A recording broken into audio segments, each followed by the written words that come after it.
सिर्फ जो इस वक्त आपका बिल आ रहा है वो शायद 25 या 30% आपको देना पड़ेगा। तो इस लिहाज से देखा जाए तो करप्शन जो है वो एक बहुत बड़ा मसला है पाकिस्तान में।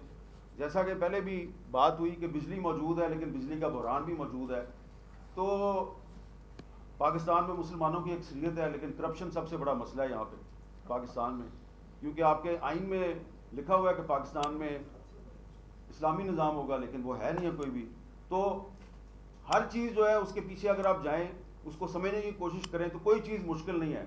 मसाइल जो है हमारे बड़े सादा सादा से मसाइल हैं, उनका हल भी बड़ा सादा है, लेकिन वो हम सादा हल जो है वो करते नहीं है। जैसा कि मैंने आपको अर्ज़ किया कि आपकी जो 48% बिजली है वो LNG से बन रही है, गैस से बन रही है, और गैस आपको इंपोर्ट करनी पड़ती है, कभी कतर से, कभी तुर्कमानिस्तान से। तो आपको सबसे सस्ती बिजली कहाँ से, सबसे सस्ती गैस कहाँ से मिल सकती है? ईरान से मिल सकती है।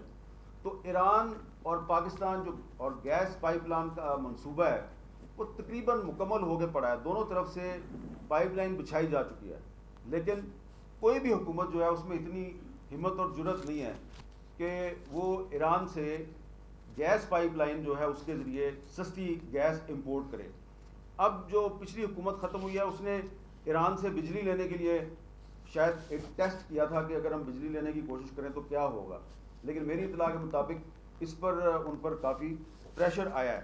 तो मुतबादिल जो है वो अब ज़ाहिरी बात है, अगर आप महंगी बिजली बना रहे हैं तो आपको सस्ती बिजली की तरफ जाना है, तो उसका मुतबादिल जो है वो विंड पावर है, वो सोलर पावर है।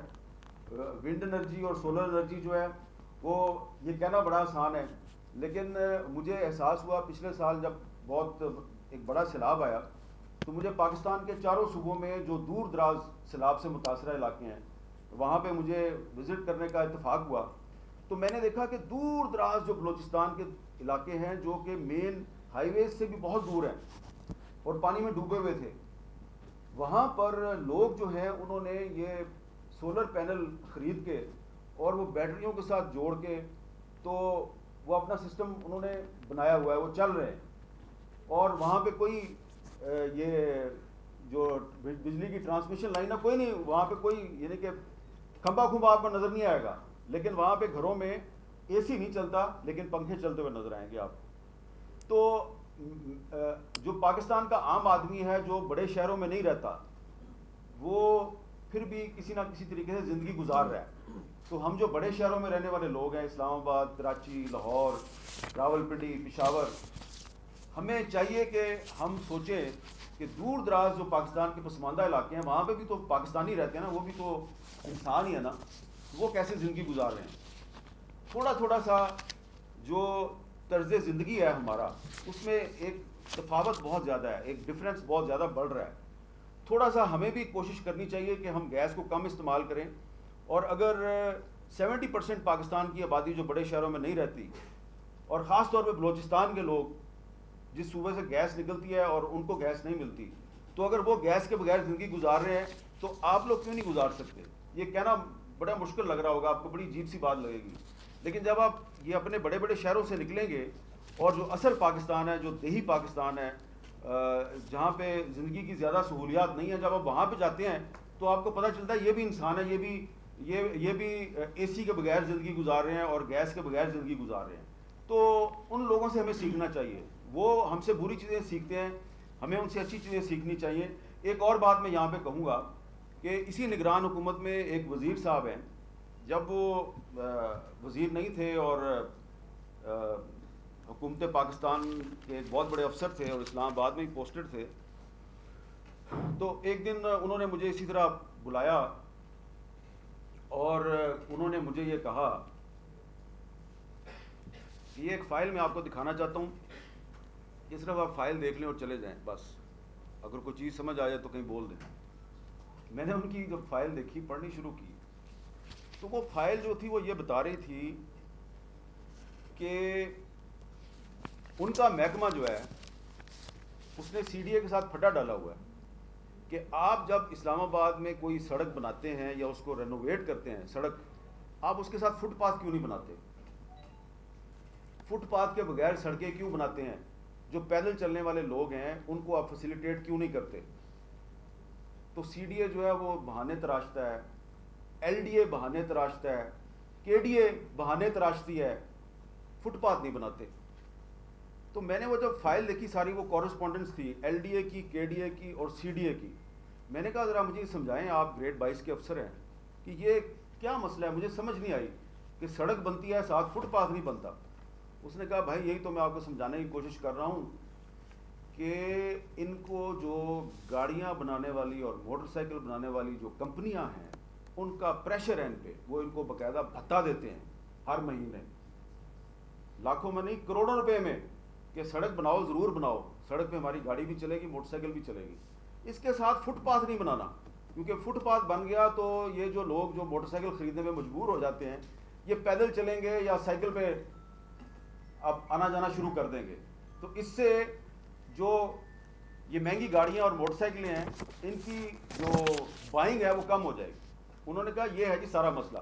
तो मैंने उनसे कहा कि ये तो बहुत बड़ा इशू है, तो आप ये मुझे क्यों बता रहे हैं, आप इसको कहीं राइट फोरम पे करवाएं। उसने कहा भाई ये ज़्यादा से ज़्यादा मैं ये कर सकता था, कैबिनेट सेक्रेटरी के जरिए कैबिनेट तक ले जाता, कैबिनेट तक ले गया, वो उसके एजेंडे पे नहीं आता, डिस्कशन ही नहीं होती। तो मैं तो अब एक गलत काम कर रहा हूँ, एक मैं गैर कानूनी काम कर रहा हूँ कि मैं आपको बुला के और पूरी फाइल आपको दिखा दिया। तो उसके बाद मैंने इस पर थोड़ा सा शोर मचाया।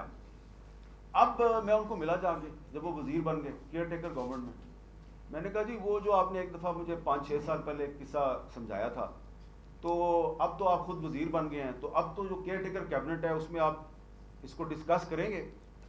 उन्होंने कहा मैंने कोशिश की थी, जो कैबिनेट की दूसरी मीटिंग थी उसमें इसको लेके आऊँ, मैं नहीं ला सका। तो ये आप ज़रा ये देखें कि पाकिस्तान में हमें बहुत से राइट्स इसलिए नहीं मिलते। आईपीपीज़ जो हैं वो महंगी बिजली बना देते हैं क्योंकि अमीर लोग जो हैं उन्होंने मुनाफा कमाना है, और गरीब आदमी को फुटपाथ नहीं मिलता कि वो पैदल चले और साइकिल ना चला सके और मजबूर हो के मोटरसाइकिल ख़रीदे और छोटी मोटी गाड़ी ख़रीद ले। तो ये असल मसला जो है ना वो है करप्शन। और अगर मैं ये कह दूं कि जी अगर पेट्रोल बड़ा महंगा होगा, कोई बात नहीं जी, हम साइकिल चलाएंगे अगर सारे, तो मसला हल हो जाएगा। भाई साइकिल आप कहाँ चलाएंगे?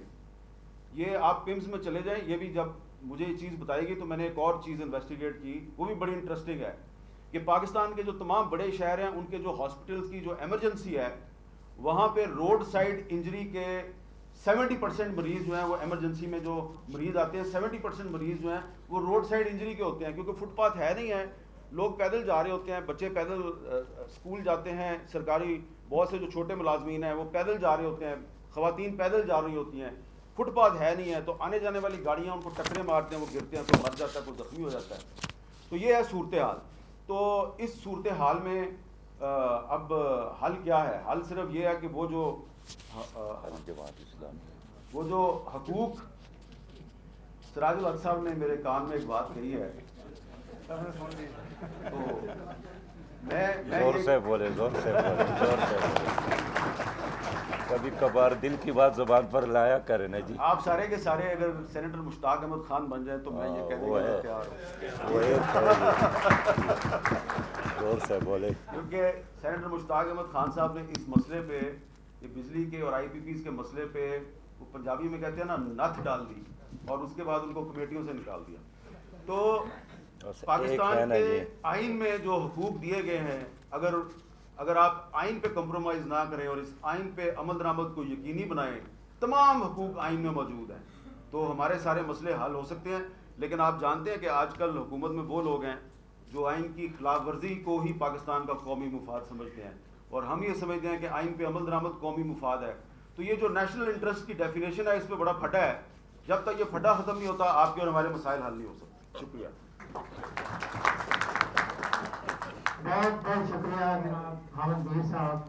ये शेर हैं और सच्ची बातें करते हैं, और उसकी निशानी ये है कि अभी भी इनके बदन में कुछ गोलियां मौजूद हैं।